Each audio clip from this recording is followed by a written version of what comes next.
क्या कभी आपने सोचा है दोस्तों कि आखिर कहां से हुई थी रक्षाबंधन की शुरुआत। रक्षाबंधन से जुड़ी कई प्रचलित कहानियां हैं जिसे आज हम आपको बतलाएंगे। नमस्कार दोस्तों, मेरा नाम है विकास पवार और आप देख रहे हैं एबनॉर्मल एनर्जी। आपको मालूम होगा कि इस चैनल के माध्यम से आपको नेगेटिव और पॉजिटिव एनर्जियों के बारे में बतलाया जाता है और आज की कहानी रक्षाबंधन के बारे में है।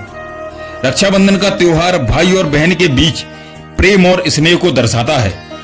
क्या कभी आपने सोचा है कि आखिर कहां से हुई थी रक्षाबंधन की शुरुआत। इससे जुड़ी हुई प्रचलन कहानियां हैं, तो आज मैं आपको दो कहानी ऐसी बताऊंगा जिससे आपको यह जानने में सहायता मिलेगी कि रक्षाबंधन क्यों और किस लिए मनाया जाता है।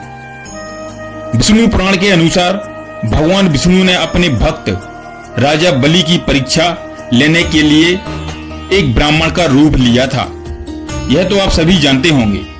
और राजा बलि के यज्ञ में वह उपस्थित हो पहुंचे और उन्होंने राजा बलि से दान में भूमि मांगी, क्योंकि आपको मालूम होगा दोस्तों कि राजा बलि सबसे बड़ा दानी था और उससे जो कुछ भी कोई भी मांग ले तो वह दान देने के लिए पीछे नहीं हटता। जब भगवान विष्णु ने वामन अवतार में जाकर उससे भूमि की मांग की तो राजा बलि ने तुरंत ही हाँ बोल दिया और भगवान विष्णु की मांग स्वीकार कर ली। तब प्रभु ने एक पग में आसमान नाप लिया और दूसरे पद में पूरी जमीन नाप डाली।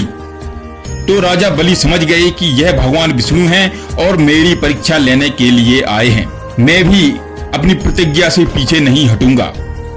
और राजा बलि ने प्रभु से बोला कि आप अपना तीसरा पग मेरे सिर पर रख लीजिए और उनसे विनती की कि मुझे स्वीकार करें और मुझे वरदान दें। और जब भगवान विष्णु ने अपने 3 पग नाप लिए तो राजा बलि ने बोला कि मुझे वरदान में आप चाहिए, मुझे स्वीकार कर मेरे साथ रहिए। तो भगवान ने उनकी यह बात मानी और राजा बलि के साथ रहने लगे। ऐसे में भगवान विष्णु के ना लौटने पर माता लक्ष्मी परेशान हो गईं कि आखिर भगवान विष्णु वापस क्यों नहीं लौटे। और जब उनको मालूम पड़ा, उन्होंने गरीब महिला का रूप धारण किया और राजा बलि के पास जा पहुंची और उन्होंने राजा बलि को राखी बांधी।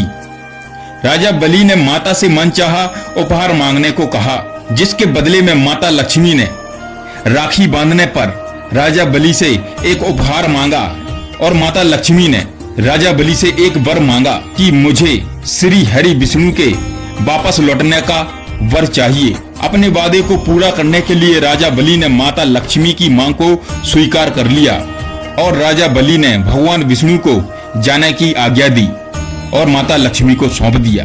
तो दोस्तों, रक्षाबंधन का त्योहार इसलिए भी मनाया जाता है। रक्षाबंधन का मूल इतिहास पुरातन भारत में बसता है और यह कहानी महाभारत के एक अद्वितीय किस्से से जुड़ी है। महाभारत के अनुसार एक बार सुदर्शन चक्र से चोट लग जाने के कारण श्री कृष्ण की उंगली से खून निकलने लगा था। इस बीच द्रौपदी, जो पूरी घटना देख रही थी, उन्होंने खून को रोकने के लिए अपनी साड़ी को फाड़ डाला और एक साड़ी का छोटा सा टुकड़ा भगवान विष्णु अर्थात श्री कृष्ण की उंगली में बांध दिया, जिससे उनका खून रुक गया। इससे खुश होकर प्रभु श्री कृष्ण ने आवश्यकता पड़ने पर द्रौपदी की रक्षा करने का वचन दिया। जब महाभारत में द्रौपदी का चीरहरण होने लगा था, तब द्रौपदी ने भगवान विष्णु अर्थात श्री कृष्ण भगवान को याद किया और श्री कृष्ण भगवान से अपनी लाज बचाने की याचना की। तो भगवान विष्णु ने उनकी रक्षा की और वचन के मुताबिक द्रौपदी का मान सम्मान बचाया।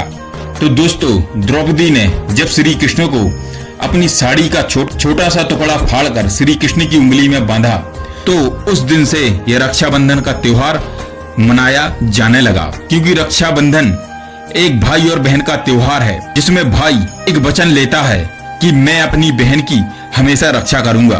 तो दोस्तों, अगर आपको यह कहानी पसंद आई हो तो प्लीज मेरे चैनल को सब्सक्राइब करिएगा और अपने दोस्तों को भी शेयर कीजिएगा।